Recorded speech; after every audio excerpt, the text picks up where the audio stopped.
Alhamdulillah, wassalatu wassalamu ala Rasulillah Muhammadin ibni Abdillah wa ala alihi wa sahbihi wa mawalah. Qala Allah Ta'ala bil Qur'anil Karim, a'udzu billahi minasy syaithanir rajim. Bismillahirrahmanirrahim. Qul huwallahu ahad, Allahus samad, lam yalid wa lam yulad wa lam yakul lahu kufuwan ahad. Hadirin jamaah zuhur yang dirahmati Allah, ayahanda dan ibunda yang saya muliakan.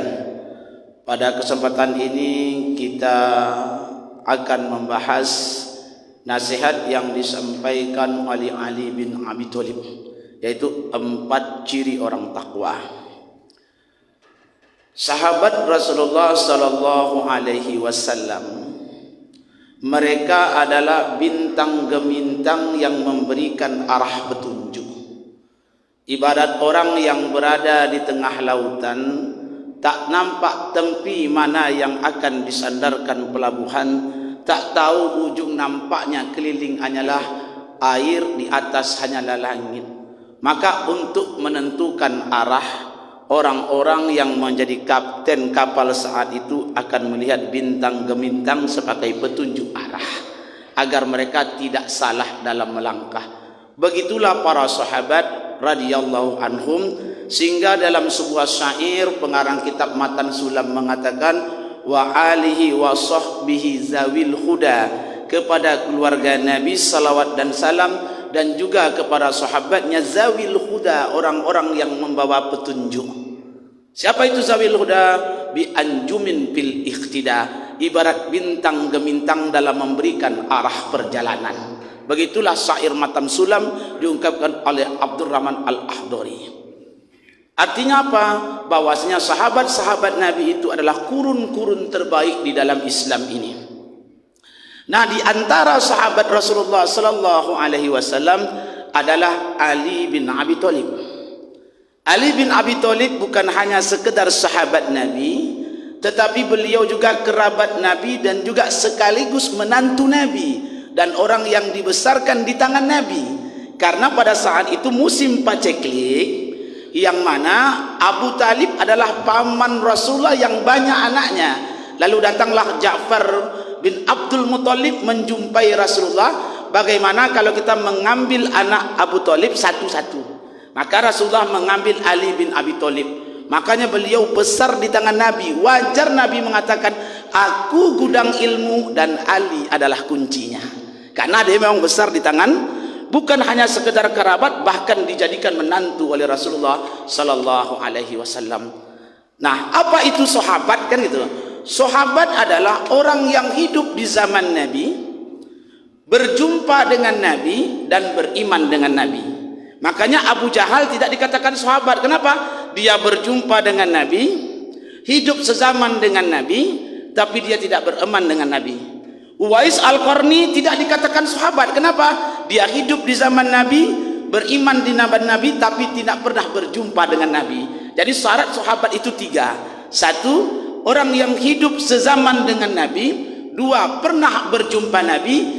3, dia beriman dengan Nabi. Kalau tak terpenuhi 3 ini, maka dia bukan termasuk kalangan sahabat radhiyallahu anhum. Termasuklah Uwais Al-Qarni, yang mana dia berangkat dari Yaman menuju Madinah ingin jumpa Rasulullah. Rupanya Rasulullah berangkat perang Uhud, patah gerahamnya, tak sempat berjumpa dengan Rasulullah. Dan pesan ibunya, secepatnya kembali ke Yaman, terpaksa dia kembali sebelum berjumpa dengan Rasulullah.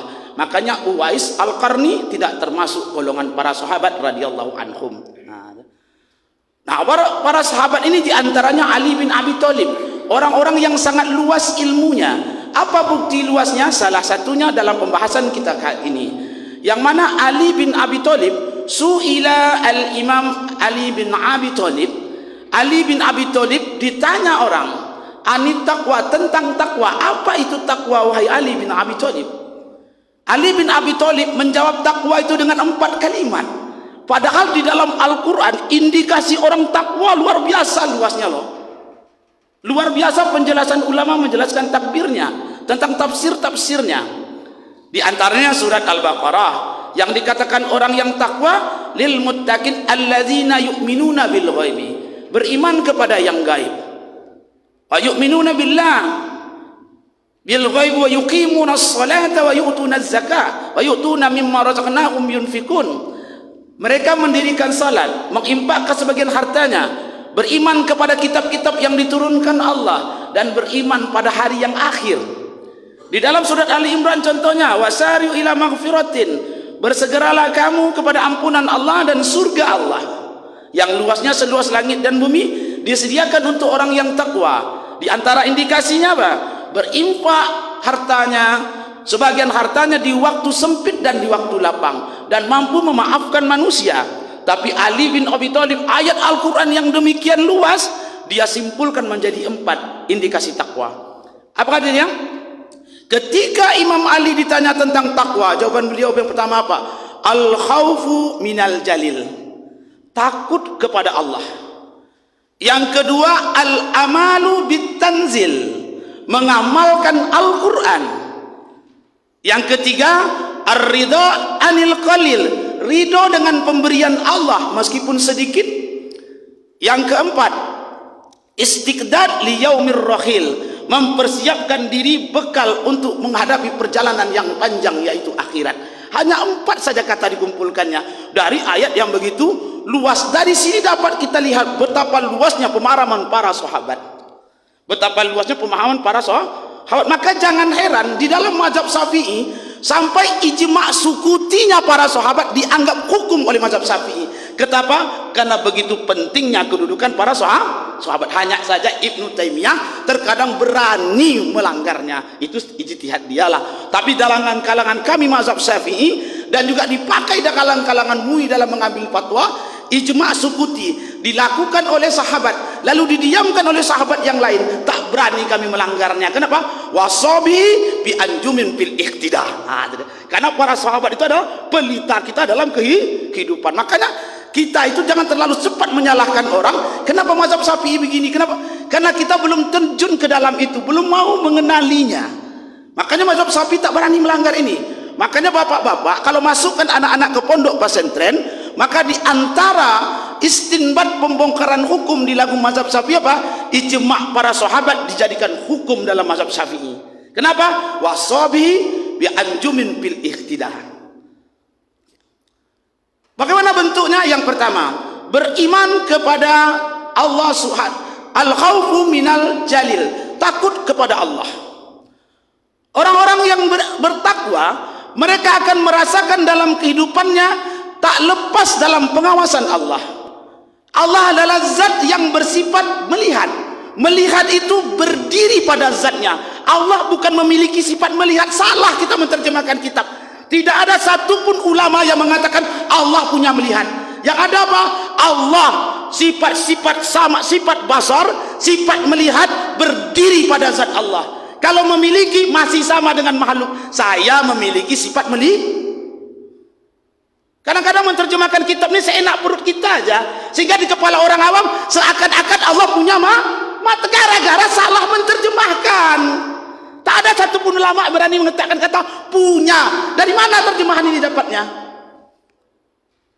Nah kan, kadang-kadang kita ini orang awam tidak ngerti bahasa Arab, ikut pula mengkafirkan orang. Ini berbahaya loh. Saya perlu mengingatkan gitu. Allah itu sifat basornya tegak pada zatnya. Sifat basornya Allah karena dia tegak pada zatnya. Dia adalah bukan perkara lain dari zatnya. Beda dengan kita, saya dengan sifat saya perkara lain. Apa buktinya? Ada zat tapi tak melihat. Ada. Buktinya ada manusia tapi sifatnya Kenapa? Sifat dan zat manusia perkara lain. Contoh karpet dengan hijau. Karpet ini ada yang berwarna hijau, ada yang tidak hijau. Ada yang hijau tapi bukan karpet. Kenapa? Sifat dan zat karpet ini perkara lain. Tapi Allah zatnya dan sifatnya bukan perkara lain. Buktinya apa? Tidak ada sifat itu pada zat lain, dan zat lain tidak memiliki sifat itu. Nah, itu dia. Baru menung semua kan? Itulah orang Asy'ari mengenali Tuhannya. Kalau bapak mau tahu, titipkan anak bapak dengan saya belajar tauhid. Oke, kita luruskan.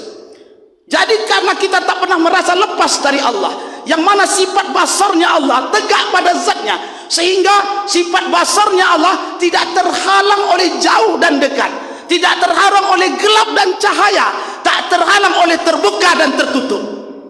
Bapak hanya bisa melihat sesuatu yang tak terhalang. Bapak tidak akan melihat HP saya karena tertutup oleh tangan saya, tapi Allah melihatnya.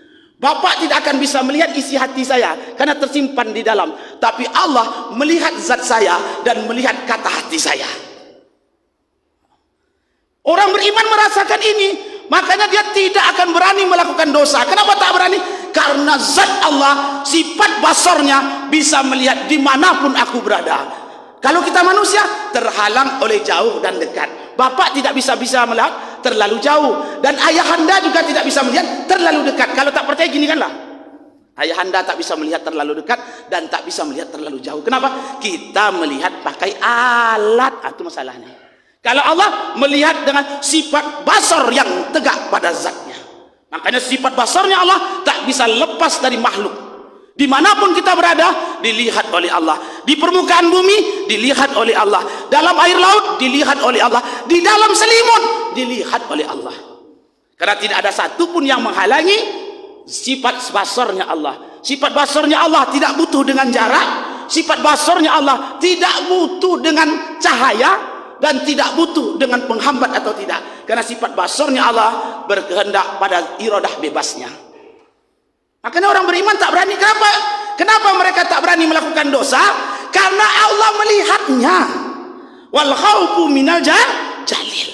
Mau dalam kamar mandi ke, mau di tempat orang terbuka ke. Makanya orang-orang tasawuf beramal di depan orang ramai, beramal ketika dia sendiri tak ada bedanya. Sama dalam pandangan mereka. Yang jadi masalah mereka adalah mereka dilihat oleh Allah, bukan dengan makhluk dilihat atau tidak. Itu yang pertama. Merasakan diri tak pernah lepas dari pengawasan Allah, timbullah rasa takut. Sehingga yang ada di dalam hati kita, kenapa kamu tak berzina? Kenapa kamu tak minum kharas? Kenapa kamu tak berani meninggalkan sholat? Inni ahabullaha rabbal alamin. Aku takut kepada Tuhan semesta alam. Cuma satu alasannya. Inni ahabullaha rabbal alamin. Persis yang dikatakan oleh anak Nabi Adam, berkata, kenapa kau tak membunuhnya? Aku tak mau membunuhnya. Takut aku, biarlah dia berniat membunuhku. Aku tak mau membunuhnya. Inni akhafullaha rabbal alamin. Karena aku takut kepada Allah. Yang kedua, al-amalu bitanzil. Mengamalkan Al-Quran. Al-Quran ini ibarat buku panduan dalam kehidupan kita. Satu produk. Kalau ada produk baru yang keluar, itu tidak bisa digunakan tanpa ada buku panduan. Dan manusia ini adalah produk terakhir yang paling bagus. Laqad khalaqnal insana fi ahsani taqwim. Kenapa begitu? Karena ada makhluk yang diciptakan Allah dari cahaya. Cahayanya, bahannya disebut takwa. Dari takwa itulah diciptakan malaikat.